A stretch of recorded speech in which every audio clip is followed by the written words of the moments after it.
This is the Voice of Early Childhood podcast.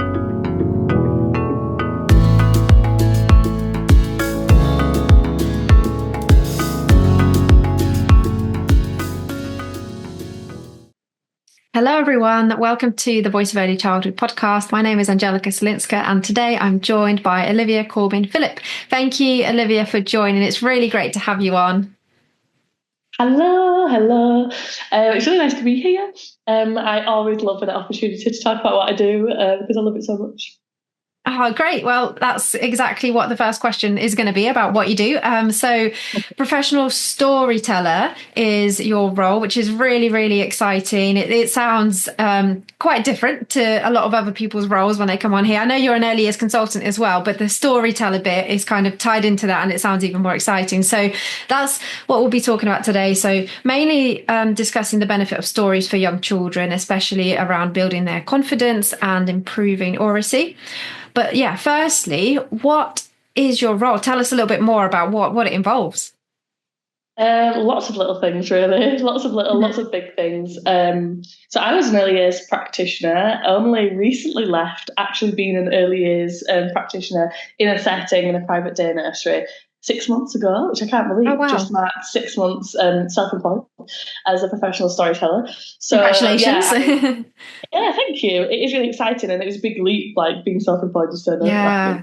proper grown-up, But my role as storyteller basically means that I do quite literally tell stories in a really wide range of settings. It really surprises me actually still how broad my work is, and I thought that schools and nurseries would be the biggest makeup of my work, but actually I find myself telling stories in woods, in swimming pools, in museums. I work with the local university quite closely for when they're bringing their research to life for young people, and my work is really, really varied, and almost every project that I've been asked to do this year has been completely different from the last. So storytelling is exactly that. I tell stories. Sometimes it's stories that are books, and sometimes it is research. And I'm finding the way to bring that research to life through storytelling, because stories are the way that we connect as humans. And then alongside that, my consultancy and my training, I really try and level up the literacy provision that we're offering, particularly in early year settings, with storytelling at the heart. So I always refer to books and stories as separate things. So with stories at the heart of provision, because I think that it really lends itself to us nurturing really confident children, but also confident and playful staff too. So I kind of happened amongst this work accidentally, but I absolutely love it and feel like it's very needed. And it sounds so great that you've basically created this role for yourself. Like, it didn't necessarily exist. You didn't go out and apply for anything. It's just, an amalgamation of the things that you love and your experience, and you just brought it to life yourself. Yeah, that is exactly it. And I always joke that I was with a group of college students the other week in Newcastle that were studying early years, like 16 and 17-year-olds. And I said, if I'd have told my careers advisor at 16 or 17 that I wanted to grow up and be a professional storyteller, they'd have told me, I think you need to consider other more sensible options.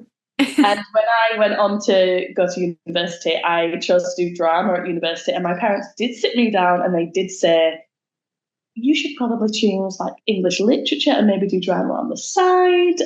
It's probably not going to work out. And I think they thought I wanted to be an actress, and that was never something that was in my I was never bothered for that. But I just have led every step of the way by what I enjoy. I've just taken allowed that to lead me. So yeah, I've kind of ended up here really organically. If you'd have told me I'd have ended up working in early years, I would have never believed you, and I'd have probably been quite disappointed because I didn't understand it.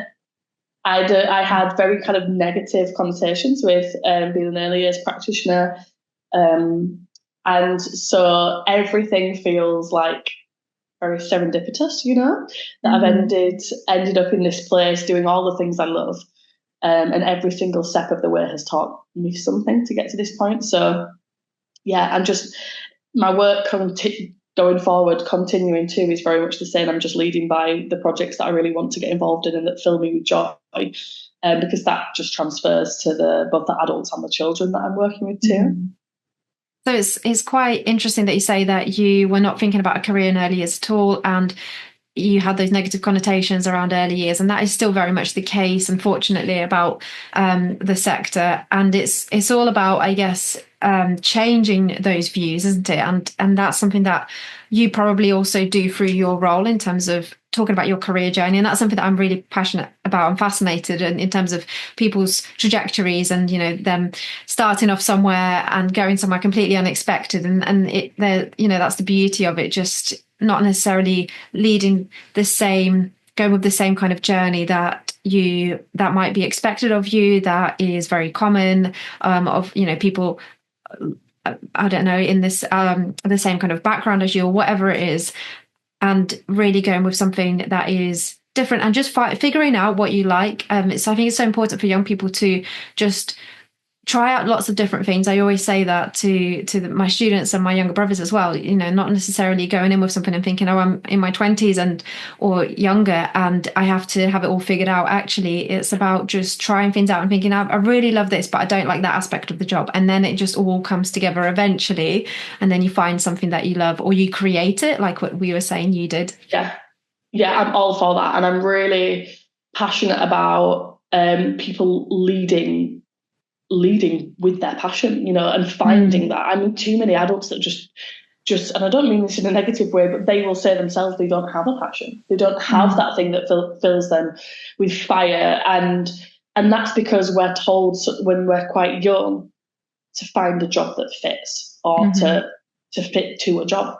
And I just kind of always refused that, much to my parents' dismay. I think they were like, what is she going to do? Where will she end up? But every single job I've done along the way, the restaurants that I loved at the time, I worked at Next as a Christmas temp at one point and could not bear it so much and felt like a complete failure. There were so many times in my adult life when I was doing my masters, when I was also working at a restaurant alongside my masters because I couldn't afford to just do my masters, that I remember seeing people from school passing by the front of the restaurant and being completely embarrassed, thinking that I wanted to say, but I'm also doing my masters. I promise, and I'm going to do this. And I'd started a theatre company at the time, like a community interest company. We were doing holiday clubs, and I wanted to say, but I am doing this, and I'm not just this.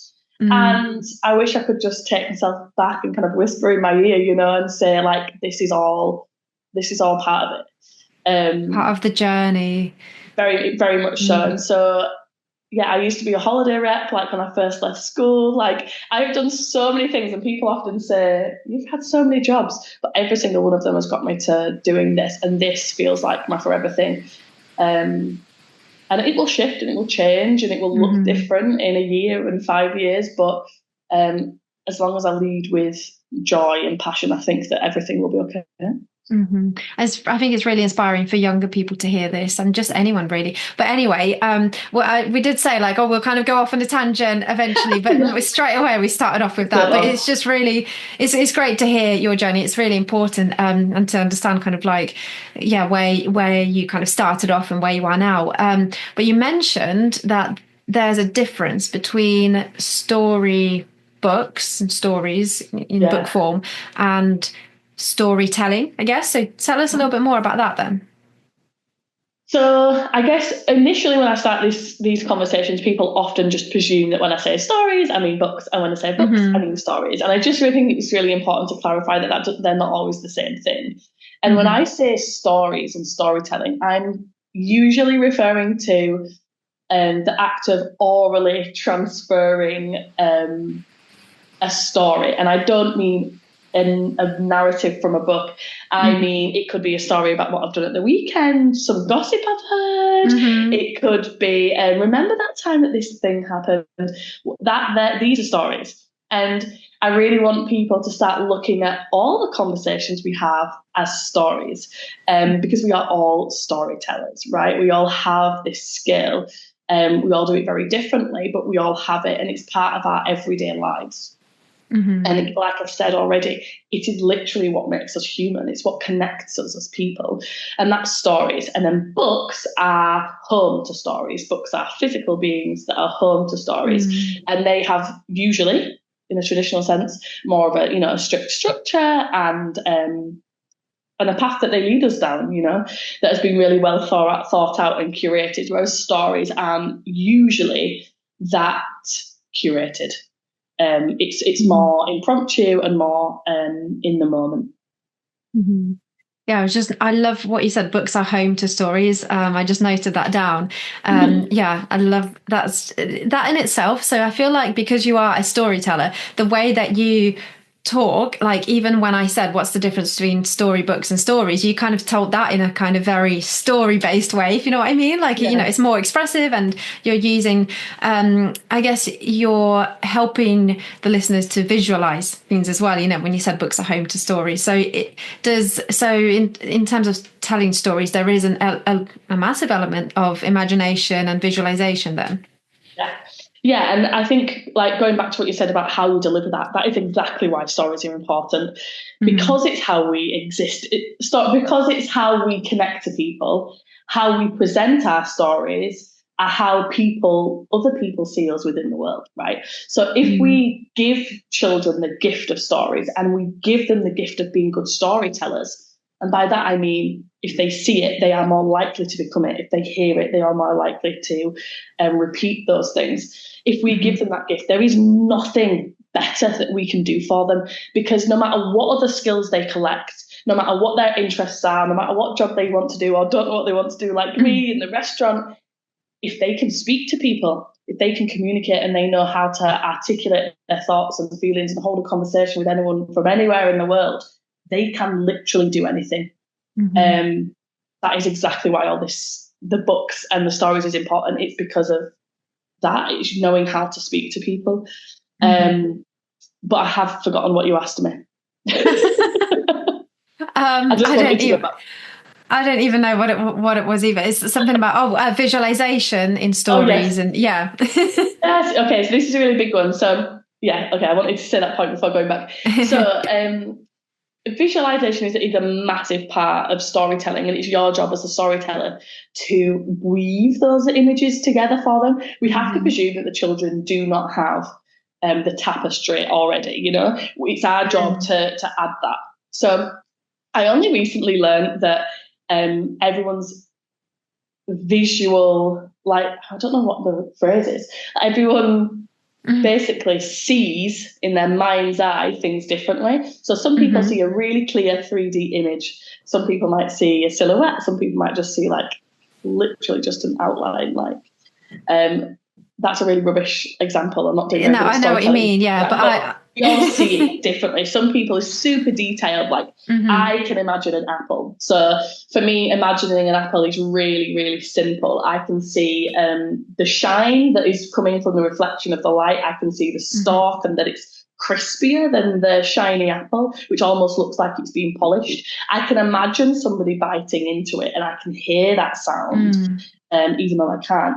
And that is, I like to say, non-scientific term, because I stretch my imagination every day. I exercise it. And that is, to an extent how it works with children. If they are not encouraged to use it, it will dwindle. They have more than us, don't get me wrong. I often say to children that they are filled with imagination and that grown-ups don't have quite as much as them, and that's because those grown-ups haven't stretched it, they haven't exercised it, they haven't painted in a while, they haven't read a book in a little while, they haven't done something playful just because. When did they last dress up? All of these things are stretching our imagination, and because of my job I do it every single day. But also it is just who I am as a person, and so there's a natural element to it. Some people naturally lend themselves to being good storytellers because they have that imagination. But ultimately, we just need to recognise that not all children see the world both visually but also cognitively the same. And so the more we feed them with verbal instructions almost,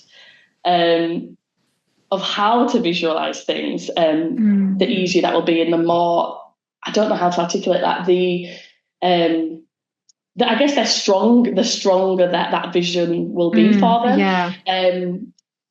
So, for example, when we're reading a book, it's likely to, most books are likely to use language that we may not use in our everyday tongue, right? Really, really simple ones, simple words that then it's not strange to use, but that we just, natural conversation doesn't lend itself to.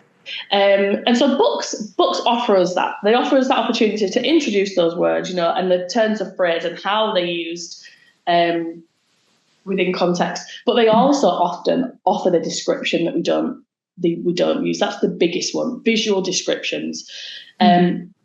People that have sight often forget to use visual descriptors when explaining a story to someone. And it's because they're looking at a book together, and we just all know that we can all see the same thing, right? Or we presume as much. And so I just really started to, when I was reading books and I was first in early years, I would read a book and think, there's a bit of description there, but you can definitely add to that. Look at these amazing illustrations. And so I'd just start adding to it. I'd kind of ad-lib on these books and add to these colourful images that were in front of us. Because not everyone does see all of it. And we don't know what bit of the picture that child is looking at, if they are, and they do have that ability. And so it was just this real way to add to a book. I wasn't doing much. Just the picture was there and it was doing most of the work for me. I was just adding this extra vocabulary, and yeah, it was really powerful. Suddenly this book seemed to come to life for me too, even more so. But when I'm storytelling without a book, obviously that is even more important. I have to presume that there is absolutely no mental image in their head other than me stood in front of them right now. And so that visual image comes across two ways. One, me describing where I am in the story, what the character can see in the story. And two, my face reacting to that thing that they can see. So now we're kind of jumping a little bit there, because there's the kind of what we call the as is world where we are right now, and the as if world. Okay. And they are alongside each other. They are acting simultaneously, which sounds so daunting. So daunting to people that are like, what, you're expecting me to be a thespian? But it's really simple. It's as simple as reading a book that says Jack tiptoed through the deep dark wood, and then looking around above you with a concerned face before returning back to read the next line of the book. It's as simple as that. There's the as is world, they know you're reading a story, and then there's the as if world. I'm going to look around and pretend that we're there right now. I don't need to say, I'm inviting you into this world, but I've kind of done that. You've done that for your expressions and your reactions. Yeah, so the visualization comes in lots of different ways, and it's not an instant, oh my gosh, I can imagine that picture in my head now. It's about you building it brick by brick as the story goes on.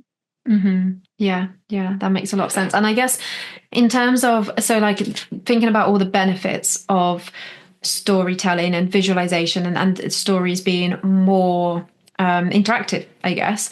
So just from thinking about emotions, for instance, children are really supported to be able to recognize and understand emotions a lot more. It's just as one benefit, for example, then. Yeah, I mean, the more we see a range of emotions, the more likely we are to begin to understand them, right?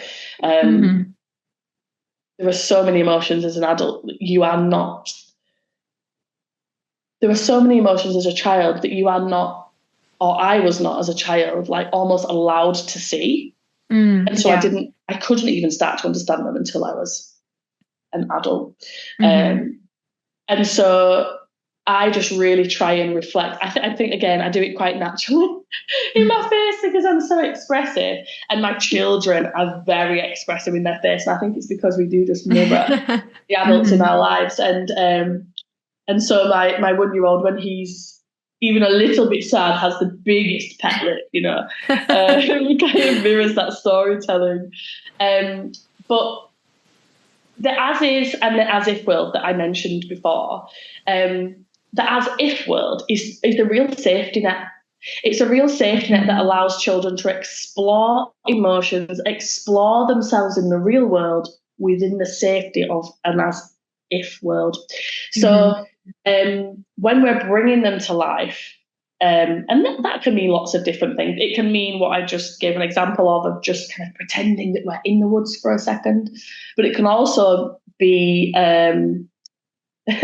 something that I saw in my son's nursery this week, where the cheeky elf had been stealing the chocolates, the staff chocolates. And so the children decided to use the clothes area that had been hanging their puddle suits to make a jail. Okay, this was their idea. It was fully led by the children. They had a plan. They worked as a team. This is in a preschool room, and they asked an adult to write something so that they could copy these letters and write a note to say, this is the elf jail, and this is where the elf's going to go.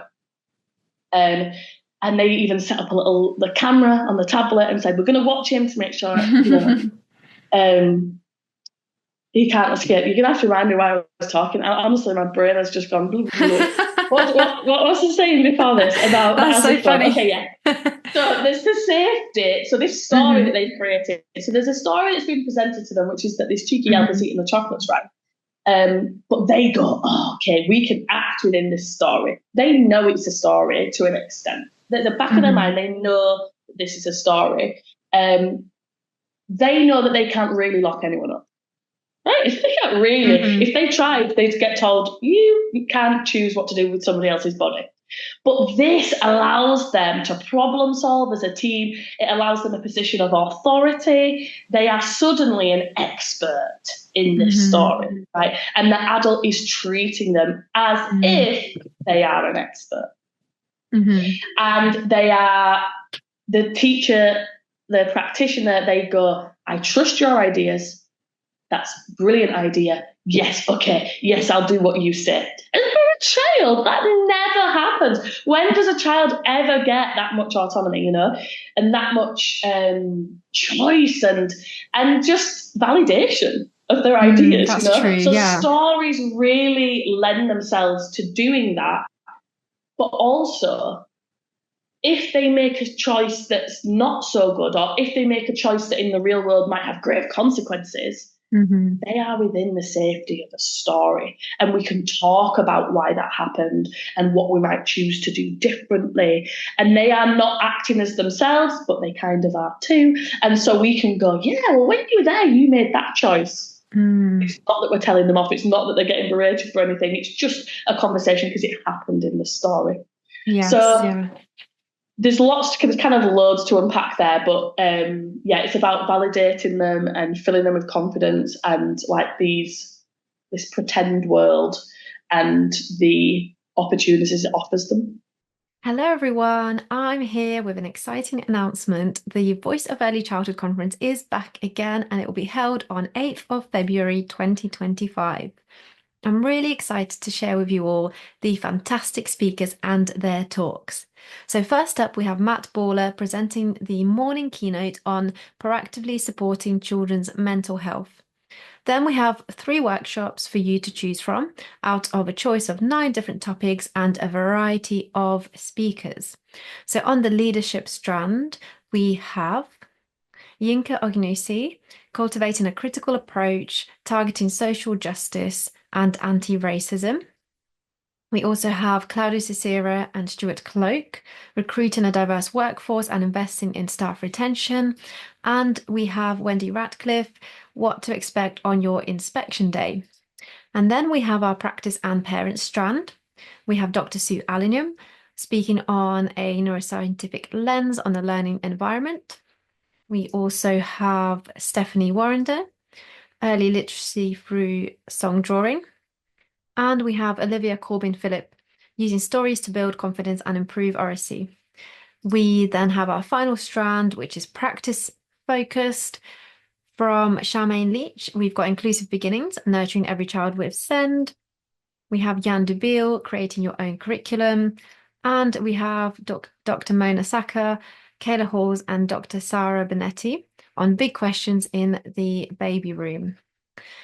And then last but not least, we have Ben Kingston Hughes presenting our closing keynote all around the essential neuroscience of humor and laughter. So it's a packed agenda with lots of talks to choose from. So make sure that you grab your tickets. The link with full conference info is in this episode description. I'm looking forward to seeing you there. Mm-hmm. And I was just thinking, I guess so storytelling is like that medium for decision making and supporting them to do that in, as we say, kind of the real world, as is world. And so we've talked about storytelling being really fantastic for communication and language, emotional development, and being able to make their own choices, having their own voice, I guess, as well. And I guess I'm thinking in terms of those life skills rather than the kind of academic achievement that a lot of parents specifically might kind of be really focused on, is that through storytelling, children are really developing those life skills around creative decision making and having those imaginative ideas around how to problem solve and be inquisitive. And they're really important skills for, I guess the phrase that we say, like important 21st century skills. Oh, yeah, definitely. We are preparing children for a world that currently does not exist. And it cannot just be about box ticking. Mm-hmm. They have to be creative problem solvers. The creatives will rule the world. And sure. The people that can, that have the ability to imagine and that have the ability to visualize and see a place that doesn't currently exist. I was at a conference a while ago and I saw Alice Sharp speaking, who I'll just love her. And whenever she speaks, gets me excited, which doesn't always happen. Because not everyone are good speakers, Yeah, that is very true. You can know the info, but it doesn't mean you're a riveting speaker. And Alice is. And she mentioned that in Scotland there had been an operation performed via robots. And it was a brain surgery that a doctor in the USA performed via AI on someone in Scotland. Oh, wow. All that distance. Like crazy. And the reason she mentioned it is because she said, this is the world that we are preparing these children for, And Alice went on to talk about like the fine motor skills. Because of that particular doctor's job, But what I took away from that was this world that we are preparing them for literally does not exist yet. Majority of the jobs that we hold now and like adults my age hold now did not exist when we were in primary school, and that will be the same again. So the problem solving, the creative problem solving, again, being able to hold a conversation really confidently, not just agree with people, disagree, but hold discourse, And yes. Again, I don't know if there's a greater gift that we can give people. Also, if a child has a love of books before the age of 5, so if during those first 5 years a love of reading is created in whatever way, a child is more likely to go on to be a lifelong learner. And what that means is they will just constantly seek out more information and want to learn, right? And again, is there anything better that we can give them than that? If they have these brilliant communication skills and they can hold a conversation with anyone, they know how to articulate their thoughts, and they love learning, this is like a recipe for success, because their interests can lead them from that point on. And they've got these two really, really important tools: a love of learning and knowing how to communicate that learning. So there are a million reasons why reading and stories are good for our children, but they're the two main takeaways for me. And I guess probably kind of wrapping up the episode. I know we've not mentioned so many things that you probably wanted to mention, but that might be another episode in itself, all the other things. But for both educators and parents who might be feeling, I guess, not confident enough and a bit nervous about storytelling, especially without books, what would you recommend to them to still stick to books, because that is obviously really useful and they've got their value, but kind of what else could they do than just reading the story? Obviously you talked about reading the pictures as well, but anything else? Yeah, I guess starting with the books, start with what makes you feel comfortable and really go from there. Let the child's interest lead the way. So if they are obsessed with that one book, as we know often happens, or obsessed with that one vehicle, and so they only want to read books about that vehicle, then go off and let them lead it. It will always be so much easier and more comfortable for the both of you if they are leading the interaction. Don't put pressure on yourself to even finish a book. I know that we've been through stages in our house where getting through the book is tricky, and if I penalise myself for not finishing it, like I feel like I never got anywhere. They go through stages where they flit in and out of books and things like that. But also just think about how their love of that book or that topic leaks into other areas of their play. So telling a story without a book is a daunting thing, even for me, and I do it every day. It is daunting the first time, but start seeing the way that they play as the story already. They already have the building blocks to that story. So the way that they sit and play independently or with you, and think about how you can link that to that one book that they read obsessively.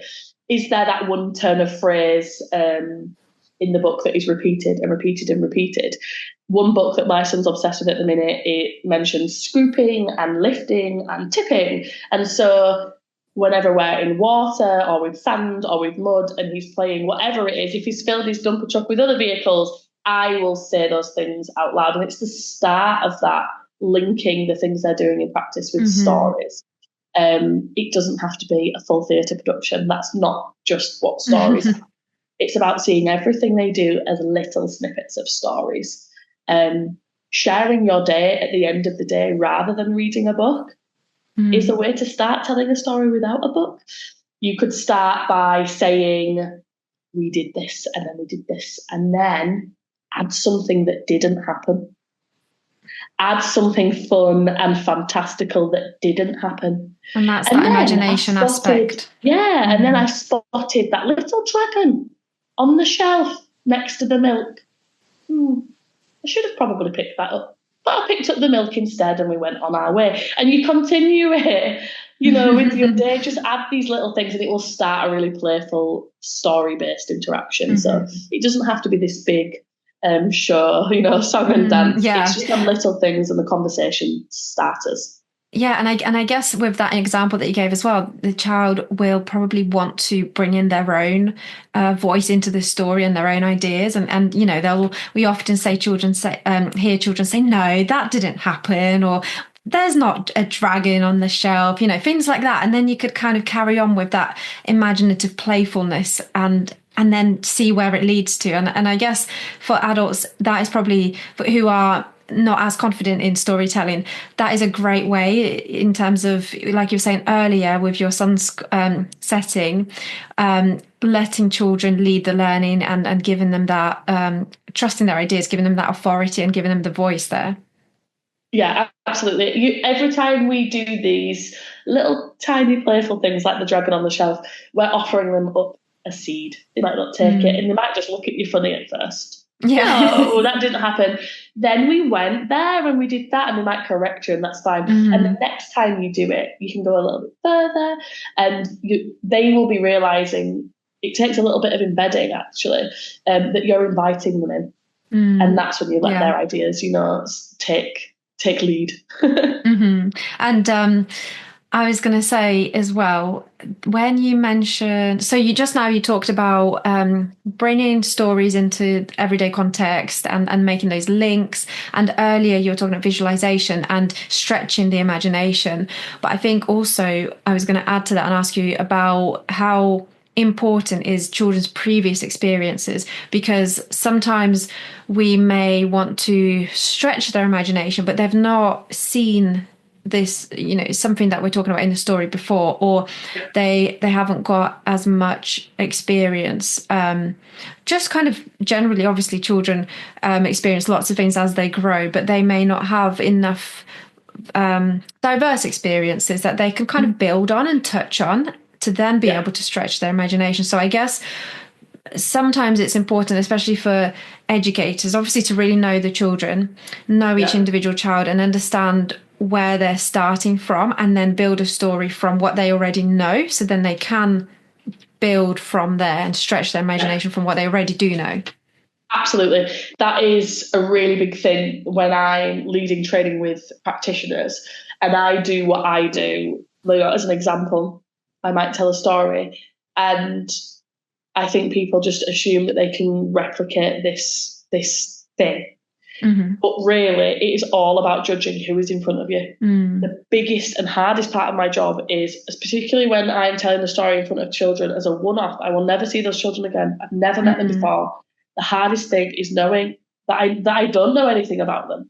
Yeah. I have to do a lot more facilitation and boundary keeping and just a lot more foundational work because really, ideally, we'd know those children really well. We'd know who they're showing up as, and what those lived experiences are and what they're on. But going back to the as-ifs worlds that we mentioned before, something that some of the work I've done previously with like inner city children, for example, that had never visited a farm, that meant my job as the storyteller was to make sure that those visuals were really, really strong. Those descriptive words and worlds were really, really vivid for them.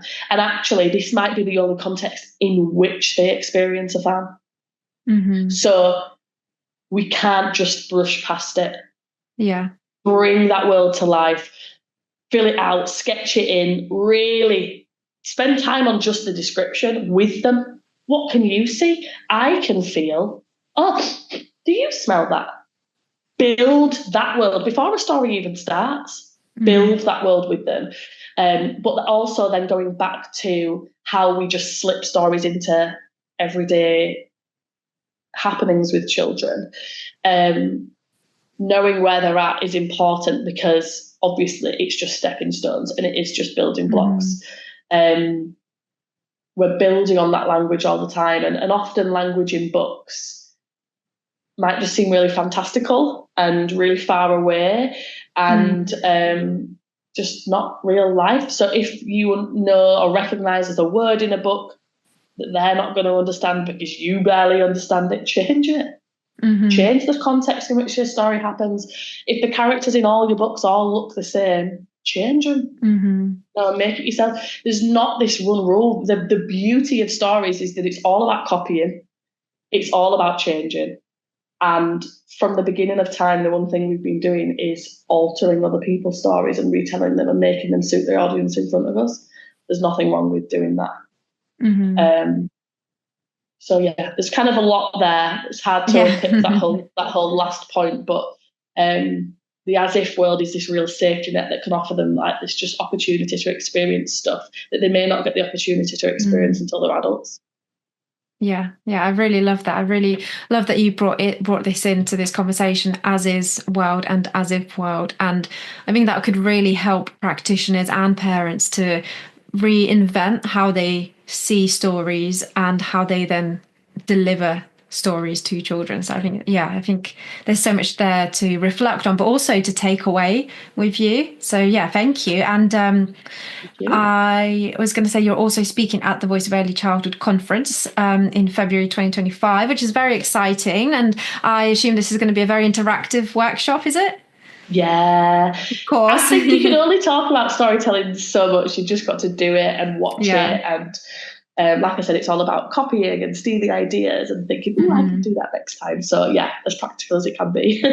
Oh, fantastic. Yeah. So everyone who's listening or watching, make sure that you have a look on the Voice of Early Childhood website. So the link is on this episode description around all the information you need to find out about the conference that you want to read more about. And sign up to Olivia's workshop because it really is sounding really, really exciting in terms of, yeah, the interactiveness and how much you can take away.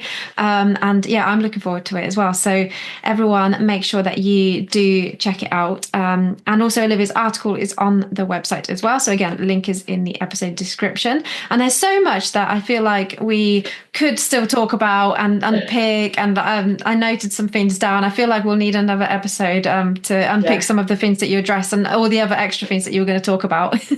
Yeah, maybe post-conference. Maybe that would be a good idea. Yes, and then to have like those reflections from the actual workshop, because I guess people will have like questions, and then you'll have your own reflections as a presenter in terms of, you know, what the educators, but also parents. Hopefully, we have more parents attending as well. It would be really great for them. So yeah, that's a really good idea. That's good. Okay, so yeah, thank you very much. I'm just kind of having a look if there's anything else that I noted down that I want to ask, but no, I'll probably end up talking for another like half an hour or more. So I think I should really wrap it up. So yeah, Thank you so much for having me. That's absolutely fine. The final bit is just, yeah, a massive thank you, and we'll hear from you again soon. Thank you very much. Yeah, speak soon. Thank you.